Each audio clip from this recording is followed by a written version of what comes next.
2024 সালের 23শে নভেম্বর আজকে এই ডুমুরিয়া থানায় এইটাই সর্বপ্রথম হুফাজুল কোরআন ফাউন্ডেশনের আয়োজনে এই প্রতিযোগিতায়।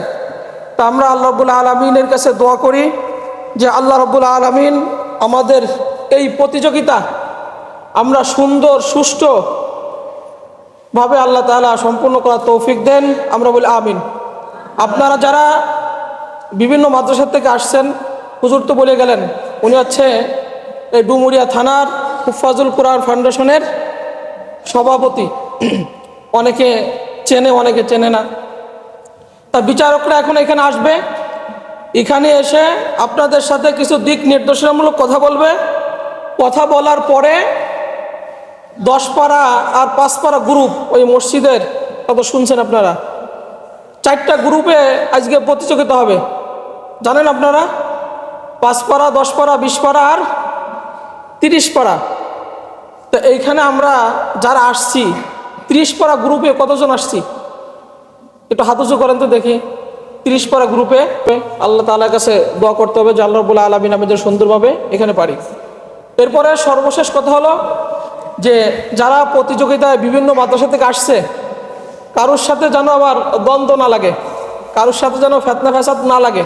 সবাই এখানে ভাই ভাই, যে আমার মাদ্রাসা অমুক মাদ্রাসা এরকম না, সবাই এখানে কি ভাই ভাই হিসেবে থাকতে হবে। আর এটা নির্দেশ আল্লাহ সুবহানাহু ওয়া তাআলার, ইন্নামাল মুমিনুনা ইখওয়া, মুসলমান মুসলমানের কি ভাই। আর আমরা তো আরো দিনে ভাই, তাই না? এই জন্য দেখা যাচ্ছে অনেক সময় দেখা যায় বিভিন্ন জায়গায় যে এক মাদ্রাসা থেকে আরেক মাদ্রাসা প্রতিযোগিতা শেষ করে অনেকের সাথে গ্যাঞ্জাম লাগাইছে, ফাসাদ লাগাইছে, ঝগড়া বিবাদ করতেছে, কথা কাটাকাটি করতেছে।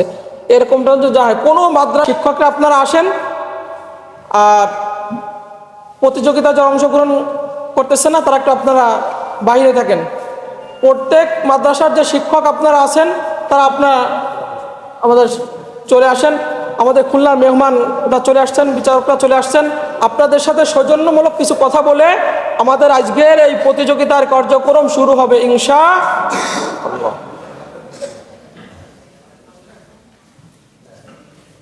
আর আমরা একটু খেয়াল রাখবো, আমরা এই গেটের কাছে একটু যাতে ভিড় না জমাই, এইদিকে আমরা একটু যার যার দায়িত্ব নিয়ে আমরা খেয়াল রাখবো।